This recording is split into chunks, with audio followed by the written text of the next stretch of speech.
Hello दोस्तों। आज तो वैसे मुझे विजन का टेस्ट सीरीज डालना था जो अगले हफ्ते चल रहा है, और क्वेश्चन नंबर 1 से लेके 15 तक मैं डाल चुका हूँ। 15 से 25 या 30 तक का मैं नेक्स्ट डे डालूँगा। तो वैसे आज हम शुरुआत करते हैं नागरिकता से, सिटीजनशिप से। आज तक जितने भी क्वेश्चन आए हुए हैं सब मैंने इस वीडियो में डाल दिया है। तो सब शुरुआत करते हैं नागरिकता से। तो नागरिकता भाग 2 से लिया गया है संविधान में।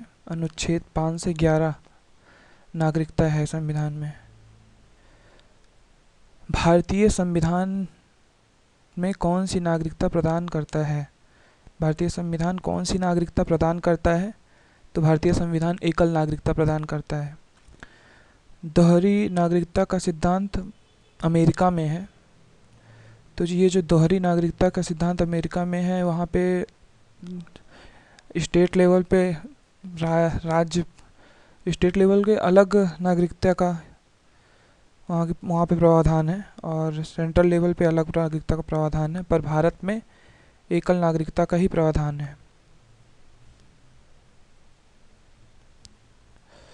भारतीय नागरिकता प्राप्त की जा सकती है। तो भारतीय नागरिकता जन्म द्वारा प्राप्त की जा सकती है, रक्त संबंध या वंश क्रम द्वारा प्राप्त की जा सकती है, पंजीकरण द्वारा प्राप्त की जा सकती है, देशीकरण द्वारा प्राप्त की जा सकती है, किसी भूभाग को मिलाने पर। जैसे अभी हाल ही में बांग्लादेश में हुआ था, कुछ गांव उसके मिलाए गए थे तो वहाँ के लोगों को नागरिकता स्वतः प्राप्त हो गई।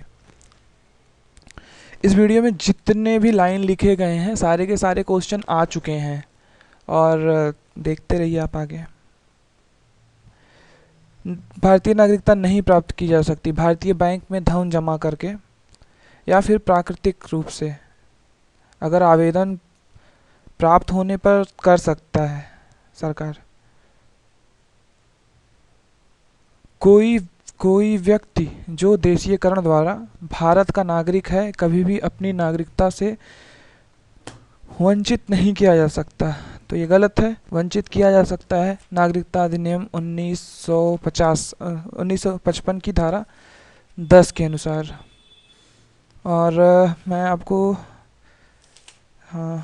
नागरिकता के बारे में विधि बनाने की शक्ति या विशिष्ट अधिकार किसे प्राप्त है? तो इसमें 4-5 ऑप्शन दिए हुए थे कि राष्ट्रपति को, और उसके बाद फिर स्टेट गवर्नमेंट को। तो फिर यहाँ पे सीधे सीधे संसद को है, जो कि अनुच्छेद 11 में दिया गया है, इसके बारे में बताया गया है। नागरिकता अधिनियम 1955 के अंतर्गत पंजीकरण द्वारा भारतीय नागरिकता प्राप्त करने के लिए भारतीय मूल के व्यक्ति को भारत में कितने वर्ष बिताने होंगे? तो भारत में 7 साल बिताने होते हैं। तो यहाँ पे एक शब्द का उल्लेख किया गया है, भारतीय मूल के व्यक्ति को। तो यहाँ पे ध्यान देने की बात है, अगर बात आती है प्रवासीय भारतीय नागरिक की भारतीय मूल की जगह, तो वहाँ पे ये प्रावधान है कि यदि कोई व्यक्ति 1 वर्ष पहले से भारत में इस प्रकार का आवेदन देने से पहले से रह रहा है, तो इस प्रकार के आवेदन के 5 वर्ष बाद उसे भारतीय नागरिकता मिल सकती है।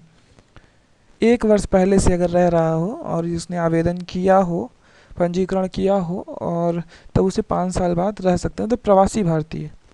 तो यहाँ पे इम्पॉर्टेंट है। और यहाँ पे सभी CPF, CDS, UPSC और क्या कहते हैं PCS, सभी क्वेश्चनों का नागरिकता से संबंधित सारे क्वेश्चन यहाँ पर हैं। नागरिकता प्राप्त होने पर किसी भी व्यक्ति को पूर्ण सिविल एवं राजनैतिक अधिकार है। ये आपका क्वेश्चन CDS का है 10, 11, 12। और इसके साथ ही इन्हें संसद और विधानसभाओं का सदस्य बनने का अधिकार प्राप्त होता है। जैसे सीधे सीधे एक लाइन में लग रहा है कितना इजी है, लेकिन जब आप क्वेश्चन करने बैठते हैं एग्ज़ाम में तो ये बहुत टफ हो जाता है। और इसी CDS का 12वां भी है क्वेश्चन की, मतलब ये सब आंसर है, मैं आंसर ही लिख दिया हूँ एक लाइन में। केवल नागरिकता प्राप्त होने से लोकसभा विधानसभा के निर्वाचन के योग्य नहीं होते, बल्कि उसे योग्यता की ज़रूरत होती है, उसमें उम्र निर्धारित की गई है, इत्यादि की ज़रूरत पड़ती है। नागरिकता में संशोधन हुआ है। नागरिकता अधिनियम 1955 में संशोधन हुआ है, 1986 में हुआ है, 1992 में हुआ है, 2003 में हुआ है, 2005 में हुआ है।